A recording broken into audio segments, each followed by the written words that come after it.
Selamat bertemu kembali saudara-saudara dalam renungan hari ini. Tuhan kiranya membuka hati kami untuk menerima dan mengerti akan apa yang akan Tuhan katakan. Hari ini kita mau membuka ayat dari Matius 13 ayat 44 sampai 46.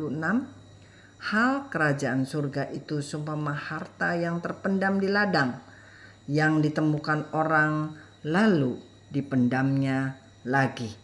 Oleh sebab sukacitanya, pergilah ia menjual seluruh miliknya lalu membeli ladang tersebut.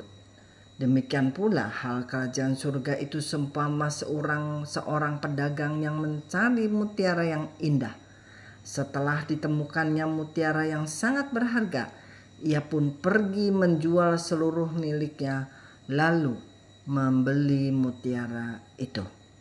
Saudara, dikatakan bahwa hal kerajaan surga adalah seumpama harta yang terpendam di ladang yang ditemukan orang lalu dipendamkannya lagi.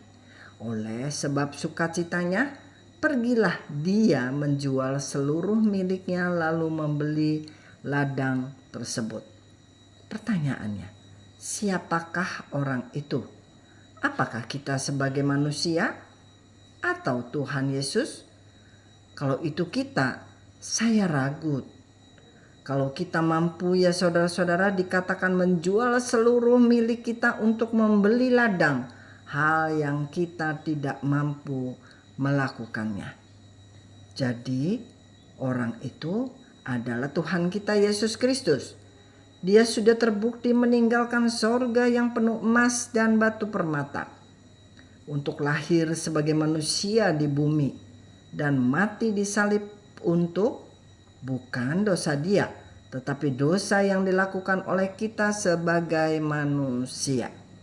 Dan kita adalah harta yang terpendam di ladang, saudara-saudara. Namanya saja terpendam. Kalau sudah digali dan diasah, kita bisa menjadi batu permata atau harta yang berharga. Demikian pula dengan perumpamaan yang kedua, kita adalah mutiara yang sangat berharga dan Tuhan Yesus sudah meninggalkan sorga yang gemerlapan. Dan dia datang untuk menebus mutiara tersebut, atau kita manusia-manusia yang kemudian digosok untuk menjadi mutiara yang berharga. Dari perumpamaan di atas kita tahu betapa besar pengorbanan Yesus untuk kita. Dia sudah menjual segala yang berharga di sorga untuk datang ke dunia, menebus kita semua. Dia yang tidak berdosa, tidak melakukan dosa, dan tidak mengenal dosa. Dari Yohanes 3 ayat 16 dan 18, karena begitu besar kasih Allah akan dunia ini, sehingga ia telah mengaruniakan anaknya yang tunggal, supaya setiap orang yang percaya kepadanya tidak binasa, melainkan beroleh hidup yang kekal.